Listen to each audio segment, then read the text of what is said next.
¿Por qué Italia ha sido campeona? Nos lo explica Fran Garrido en su pizarra. Bueno, lo primero de todo, partido sobre todo de ritmo alto, de no grandísimas ocasiones hasta que ya luego el partido se metió más en dinámica de segunda parte, primera parte que empezaba con esa incursión de Trippier y con esa subida de Shaw que llegaba por sorpresa en la segunda parte, en el segundo palo y se metía pues sobre todo en un sistema de juego que yo creo que Italia no esperaba, ¿no? Utilizó Inglaterra dos modelos diferentes, uno para la fase defensiva, que era este 1-5-2-3 y 1-4-2-3-1 en la fase pues, más ofensiva, con Mount metiéndose por dentro y Trippier estando en altura. Eso al principio Italia, perdón, no era capaz de entenderlo y sobre todo pues se propició que llegase el jugador del Atleti bastante bien, incorporándose a meter centros que ahí pues Italia pues le generaban demasiadas dudas. Es cierto que la Inglaterra que vimos al principio, luego no volvimos a verla durante muchos minutos del partido y acababa pues la jugada con un buen pressing en altura, a Italia ahí le costaba, llegó a generar varios contraataques, pero creo que con pocos jugadores, eso hacía que el poseedor de balón tuviera que conducir demasiado y eso retardaba el ataque y hacía a su vez que los repliegues del conjunto inglés fuesen mucho más claros y se armasen otra vez con esa defensa de 5, sobre todo con luego Phillips y Rice que se metían en ese 1-5-2 con el portero lógicamente que siempre le metemos y hacían un bloque de 8 jugadores prácticamente pues infranqueable para que los italianos tuvieran ocasiones. Así transcurrió más o menos la primera parte donde no hubo mucho, ¿no? Donde no hubo mucho y ahí pues sí que se notó.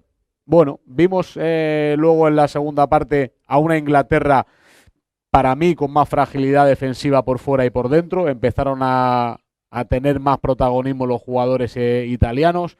Es verdad que Immobile, por ejemplo, no ha hecho un gran partido en el día de hoy, pero bueno, luego los cambios sí que es cierto que han ido aportando y a Italia yo creo que la han mejorado por momentos, hasta que llega ese gol en el minuto 66 de saque de esquina, en ese segundo, tercer rechace, sí que vimos a una Italia que empezó a hacer mucho daño con las diagonales hacia adentro. Lo comentábamos antes de empezar el partido, esas diagonales al final son difíciles de contrarrestar, porque además cuando tienes un marcaje zonal como el que tenía Inglaterra era ir pasando de jugador a jugador y ahí Italia lo hacía muy bien, ¿no? Sobre todo con Chiesa que se empezaba también a incorporar y a Insigne que hacía unas diagonales, como digo, bastante interesantes, un Chiesa que venía también por este perfil.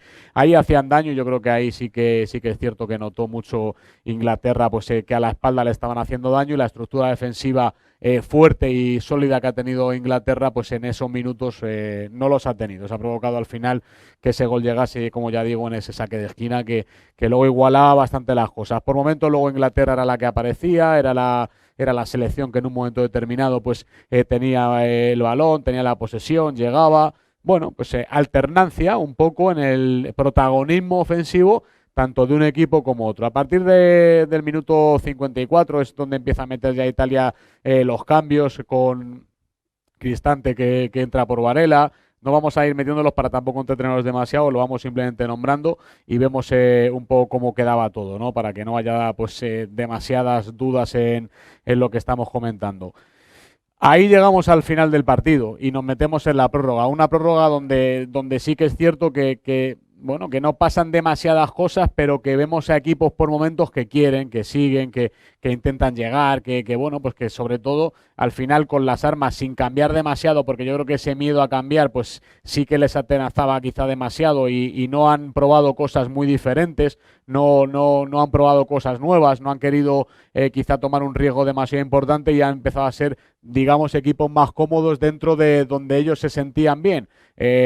Inglaterra a nivel defensivo, Italia a nivel defensivo. Bueno, pues sí que es cierto que yo creo que eso igualaba un poco pues el camino para intentar ganar esta Eurocopa y a los dos les limitaba a nivel ofensivo. Lo que conseguían pues es que no pasaran demasiadas cosas. Sí que es cierto que recordamos buenas paradas de Pickford, recordamos también buenas paradas de Donnarumma, pero ya lejos quizás de la prórroga, ¿no? Porque tenían el horizonte de los penaltis, sobre todo cuando llegas a estos momentos y una final como esta, la gente lo que no quiere es perderla y ninguno de los dos la quería perder. Confianza grande en sus porteros, confianza grande en sus tiradores y bueno, sentir la sensación de poder ganar en los penaltis, a los dos les ha atenazado quizás en esa prórroga para intentar cosas mayores, ¿no?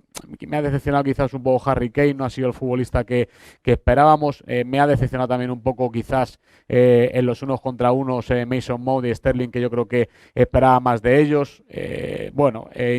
Chiesa me ha gustado mucho, sobre todo la segunda parte, y luego lástima que haya habido que sustituirle. Insigne también ha tirado, yo creo que bastante del carro en ese aspecto.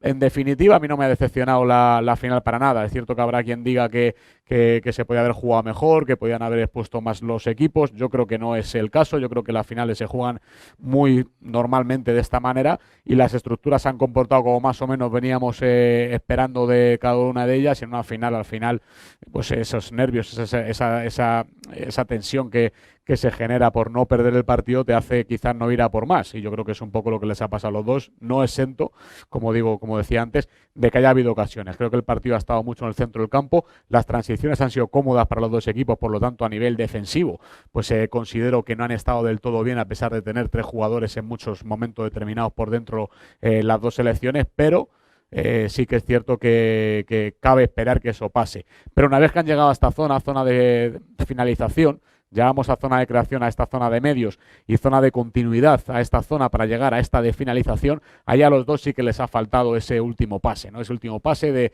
de someter mucho más al rival. Insisto que ha habido 2-3 paradas de cada uno de los porteros de muchísimo mérito. Recuerdo una mano de Pickford increíble, que salvaba un poco, digamos, a Inglaterra, pero eran momentos porque también lo ha sabido de Donnarumma. Los seleccionadores, buen comportamiento yo creo en cuanto a los cambios e intentar mover el partido. Creo que quizás un poco el seleccionador inglés ha tardado demasiado, ha madurado demasiado los cambios durante los 90 minutos y eso también ha hecho un poco que Inglaterra por momentos fuese más sometida y luego en los penaltis creo que el que mejor ha estado ha sido Italia con diferencia. Yo adelantaba y decía que no me gustaban los cambios en los últimos 2 minutos de jugadores que no tienen un contacto con el balón. Hay muchas críticas sobre los cambios y haber lanzado Rashford y Sancho, que los ha sacado justo para... Lo que pasa que, fíjate, David, me gustaría saber si todas esas críticas las han dicho en el momento de salir. O cuando ha fallado, ¿no? O ahora que después de fallar. Aquí en Bubucela lo hemos dicho en el momento de salir, pero sobre todo explicando el motivo. Sí. Explicando el motivo porque está es un jugador que entra sin contacto de balón. Tú puedes estar muy caliente de haber calentado en banda, de muscularmente estar bien, estar activo, estar con la tensión, pero entras solo a tirar un penalti, con lo cual tu carga de presión aumenta en un 200%, porque entras para tirar un penalti y no tienes asociación con la herramienta con la que vas a trabajar, que es el balón, porque no lo has tocado y eso al final para mí es algo contraproducente y bueno, pues hemos acertado porque creemos que es así, pero también nos hemos mojado al decirlo. Darle enhorabuena a las dos selecciones.